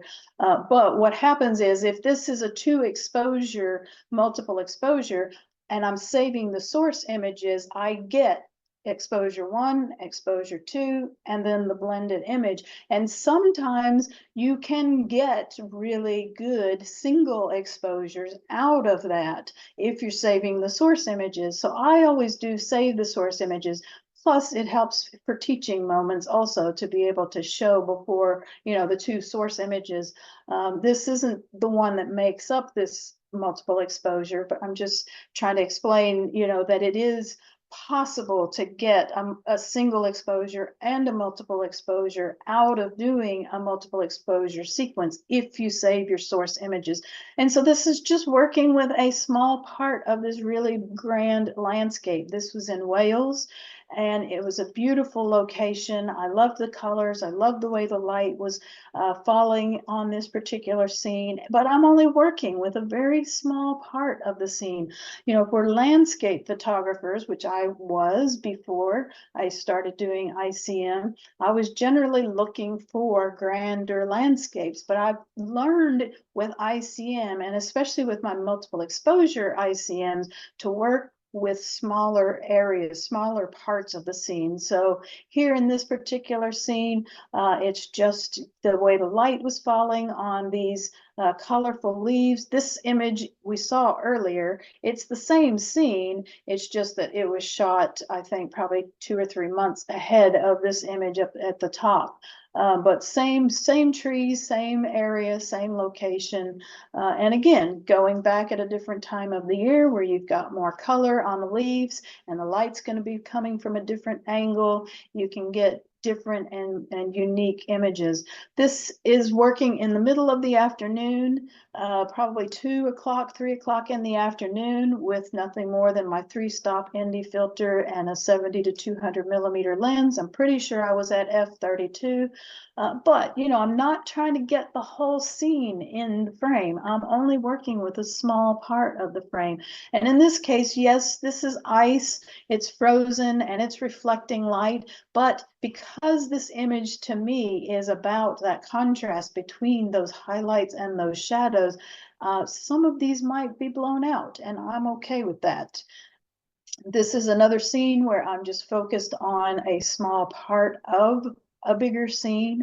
I loved the way the light was falling on these leaves and this ivy, and then again underexposing because the light was very bright on those leaves and ivy, but there's a lot of really dark shadows in the background. But when I bring up the shadows in post-processing, I'm not bringing in a lot of noise. You don't see a lot of noise. I haven't applied any kind of noise reduction to this particular image. So I don't worry about shooting underexposing with my images. I find that I'm able to bring up those shadows without detracting from the overall image in my post-processing. This is Chimney Rock at Ghost Ranch. And again, playing with that upside down technique, 1 exposure with the camera right side up, flip the camera upside down and do the 2nd exposure. Makes it look and feel like Chimney Rock is just kind of floating in air. This is just a waterfall, small little waterfall cascade, I guess you would call it, playing around with the water that's rushing, and then also the water that's falling, playing around with multiple exposure with that. Just a small little intimate scene. playing around with these bougainvillea that are hanging across the road on this vine, playing around with that and the way the light is reflecting off of that to create these different colors. That's another one of the things with bright and dark blend mode when you're doing multiple exposure, is that they oftentimes do generate new colors that don't really exist in the natural environment. So you get these purples and magentas and really pinks that aren't really natural in the natural world, but the blend is part of that blending process. It's a function of the blending process. And in bright blend mode, you will get those kinds of colors, pinks and purples and blues, bright blues, whereas in dark blend mode, they're going to be more muted yellows and greens and blues, kind of muddier blues. This is playing with highlights on the river, and I really like that contrast between highlights and shadows. So just, in the middle of the afternoon, just out by the river, shooting and playing around with those highlights, doing multiple exposure ICM to create something different. These are before and after examples using a mobile device. So this is using the camera FV5. This is the Design Museum in London. And I created using both my DSLR and my mobile device in this particular design museum. I loved the architecture and the light that was flooding into that scene. And of the images I did with both cameras, I really liked the ones that I got with my mobile device more than what I got with my DSLR. So I've learned to really embrace working with my mobile devices. This is just the side of a cliff in Northumberland in the UK, working with that slow shutter cam app, doing multiple exposure, probably 2 exposures, one with the camera going vertically and one with the camera going horizontally to create a different kind of effect. This is the Average Cam Pro, waterfalls, cascades. This is in Glencoe in Scotland. And again, because of the way it counts down and you're moving the camera around the scene, it's created this effect like there's mountains behind mountains, but you can see from the original image, there's no mountains in the background. There's just that, those mountains right there. But by moving the camera around, you get that kind of hint of mountains that makes it look like there are mountains in the background. So a lot of fun to play with your mobile devices as well. So we're almost finished here. Just some things to keep in mind really about ICM. I say forget about the rules and break free of standard photographic conventions. I'm kind of a rule breaker myself by spirit and nature anyway, although I served 20 years in the Marines, so I lived a very regimented and structured and by the book kind of life for many, many years, but I have a free spirit, and so ICM has helped me really embrace that free spirit side of myself, I think, to allow me to just play and explore and experiment and have fun. I don't use a tripod. You certainly can use one, but I really think you will find if you do use a tripod or you get started in ICM on a tripod, eventually you're going to want to just let loose and be free to move and play. Again, there's no right or wrong way to do it. It's really all about this whole idea of playing and experimenting and exploring and just trying new things and having fun doing it, allowing yourself. I think we oftentimes take our photography so seriously that we don't allow ourselves to be free with our creativity in the moment. And so ICM has really taught me how to be free and just immerse myself in the moment and not worry about a particular result necessarily, just be immersed in the process, the creative process, the flow. For me, ICM is about pushing boundaries. It's taught me how to create images that reimagine a scene and transform it into something completely new and different. And I really, when I start seeing other people creating images that look like what I've been creating, I always find for myself, it's time to push forward with something new, do something different, do something new. And so I'm always looking for ways to do that. And so now I'm starting to combine ICM with straight images. I'm starting to combine analog with digital. I'm doing some cyanotype work, and I'm taking my cyanotype work and blending it with multiple exposure ICM images. I'm trying a lot of new and different things. So I think it's really important that we're always pushing forward, always pushing the boundaries and trying to, grow and evolve in our own techniques.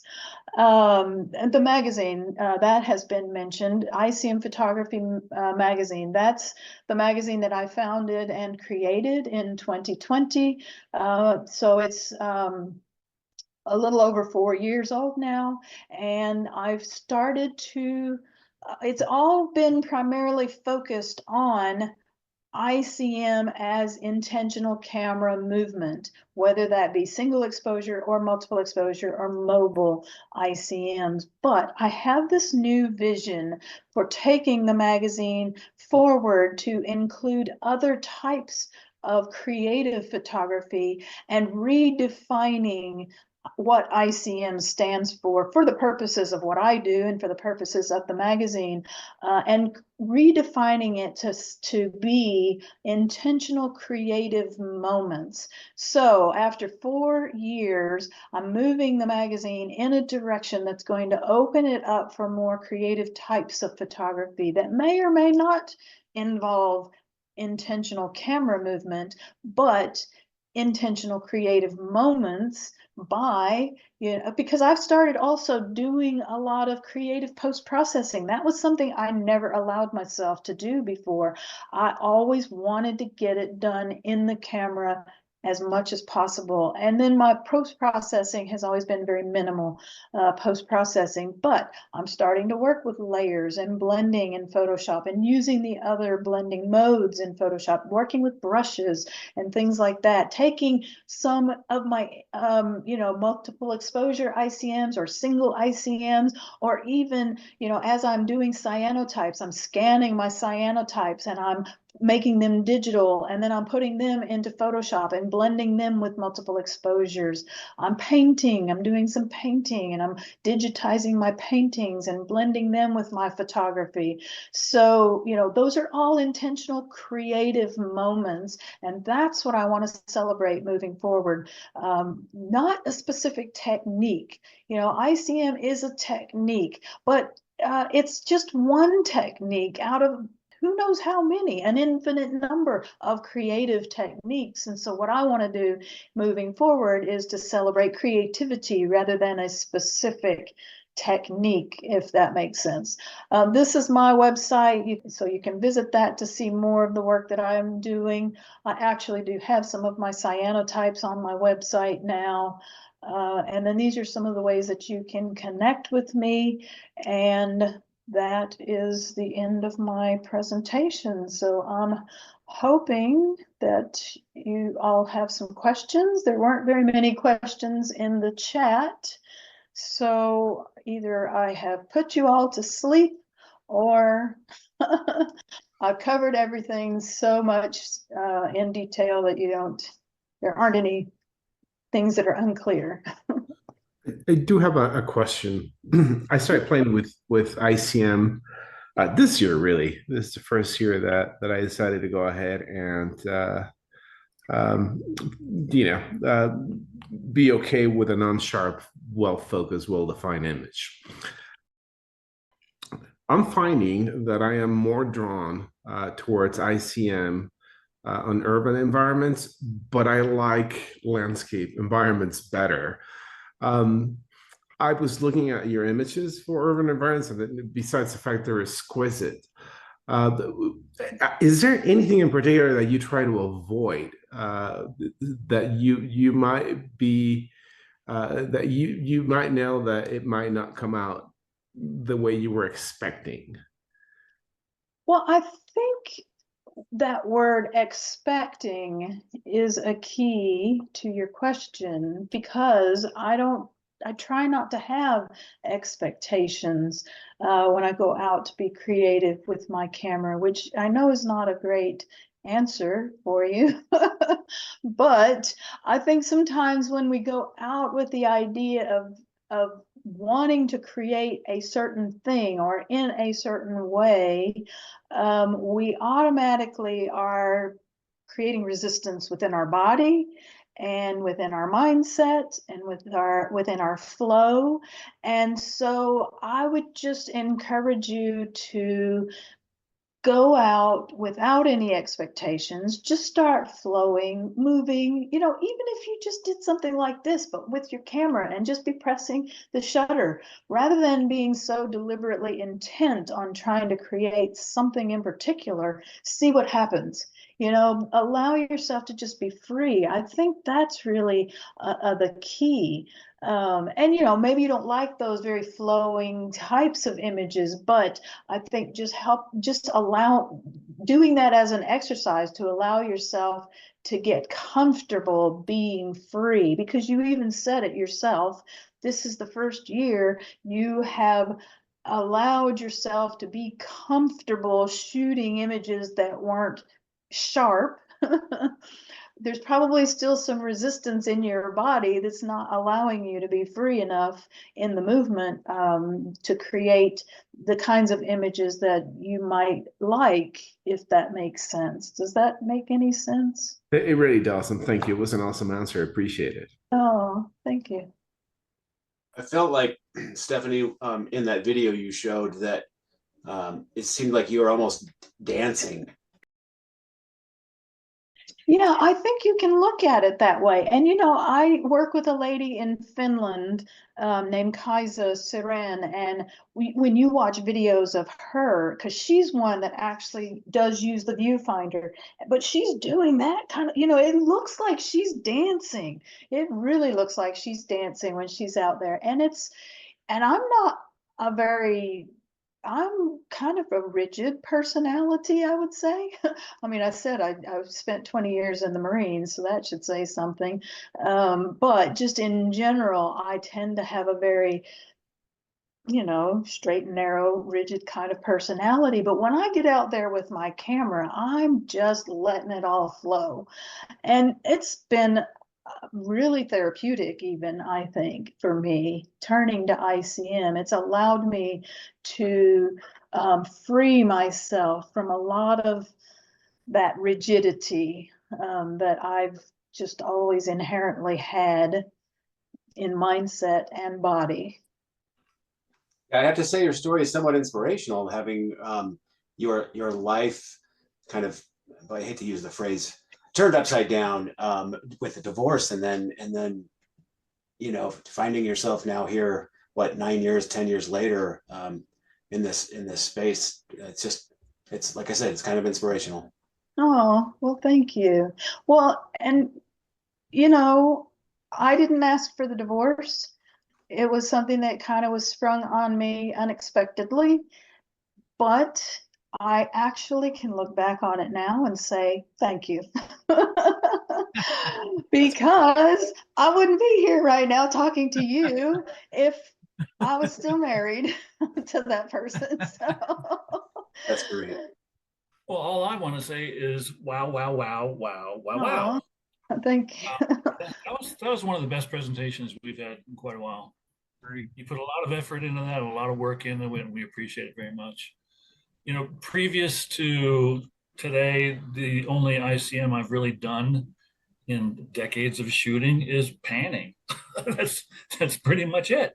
But you've kind of opened my eyes to, the experimentation, the freedom, you said the word resistance, and that makes me think of Stephen Pressfield's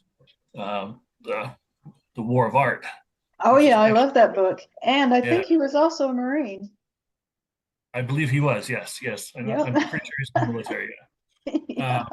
But anyways, yeah, just seeing some of the things, just even some mundane images that you would probably pass by, but if you stand there and move your camera all around and experiment and take 50 or 100 shots or whatever it may be, you can wind up with something really awesome, really creative.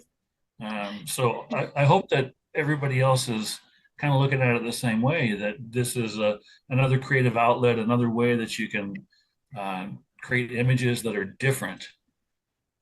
Yeah, and you know, like I mentioned at the beginning, I was traveling to Ireland and feeling like, because as a traditional landscape photographer, you want those grand landscapes, you want those majestic scenes, and then you come back to Iowa and you're like, what do I do here, you know? But I would rather be out shooting in my local environment. It's allowed me with ICM, it has enabled me to connect, I would say, much more meaningfully and purposefully with my local environment. And I know it intimately now because I go out. I've shot, 200,000 frames, probably most of those within, 30 miles of where I live. So I've gone to the same places over and over and over again. I've gotten to know them, and they're not majestic landscapes, they're just average, everyday, ordinary scenes. But I've been able to create magic from them. And I think that is one of the magics and the beauty of ICM, is that you can do that. Yeah, thank you so much, Stephanie. Really, I agree with Carl. One of the better presentations in my not even quite 2 years in the group. Just really remarkable. Well, thank you. I appreciate that. I would agree. I think that next year, all 12 or 11 competitions should be ICM. I agree, man. I was thinking the same thing. Well, at least have a category for it. Absolutely, we can do that. We can do that. Thank you, Stephanie. And also thank you for your 20 years of service. Oh, thank you. Thank you. I appreciate that. Well, thank you for allowing me to run on and on and on about ICM. Yeah, great presentation. Well, thank you. Hopefully everybody was able to take something meaningful away from it. That's, the most important thing. Well, I think that kind of wraps it up, unless anybody has a final question. And I don't think we do. So thank you for the very inspirational information and sample images tonight. It was awesome. Just fantastic. Yeah. Well, thank you. Well, everybody have a good evening. It's almost bedtime now for me. I'm an hour ahead of you guys. Yeah, right. Thank you. All right. Take care, everybody. Thank you, everybody. Thank Have a you. good evening. What's left of it.